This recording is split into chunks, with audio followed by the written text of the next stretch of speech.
Ontem foi meu aniversário e eu completei 30 anos, já cheguei na casa dos 30. E vocês sabem o que mais que tem 30 anos? O tempo de meia-vida do Césio-137, que é aquele elemento radioativo que todo mundo conhece, tanto pelas aplicações que ele possui na medicina e na indústria, quanto pelo fato de ele ter sido responsável pelo acidente radiológico de Goiânia, lá em 1987. Mas o que é exatamente meia-vida? Meia-vida é um termo que a gente usa para estimar qual é o intervalo de tempo que um elemento vai levar para ir perdendo a sua capacidade de emitir radiação, ou seja, qual é o intervalo de tempo em que esse elemento vai levar para deixar de ser radioativo. É como se fosse uma bateria que vai descarregando, ou um relógio natural do elemento radioativo. E no caso do césio, esse tempo de meia-vida é 30 anos. Mas é importante pontuar que quando passa um intervalo de meia-vida, não significa que a amostra deixou de ser radioativa. Por exemplo, no caso do césio, não quer dizer que se passou 30 anos, acabou a radioatividade. Não. Na verdade, quando a gente tem esse intervalo, significa que metade da amostra deixou de ser radioativa. Por isso do nome, meia-vida, né? Metade. Ah, professora, mas por que mede a metade, né? Por que é meia-vida? Por que não mede a vida inteira do decaimento? Não é mais fácil? É que esse tipo de fenômeno segue um padrão estatístico, então a forma que nós temos para conseguir aferir e quantificar isso segue essa lógica.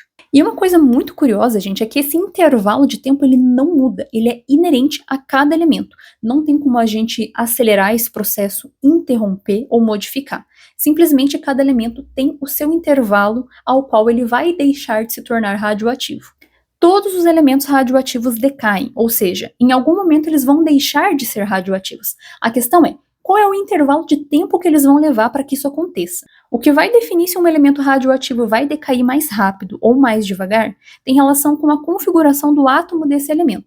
Mas, a grosso modo, a gente sabe que elementos que são mais instáveis, como, por exemplo, o tecnécio 99, eles decaem muito mais rapidamente, em uma questão ali de minutos ou algumas horas. Já elementos menos instáveis, como o urânio ou o tório, levam muito mais tempo para deixar de ser radioativo, milhões, bilhões de anos.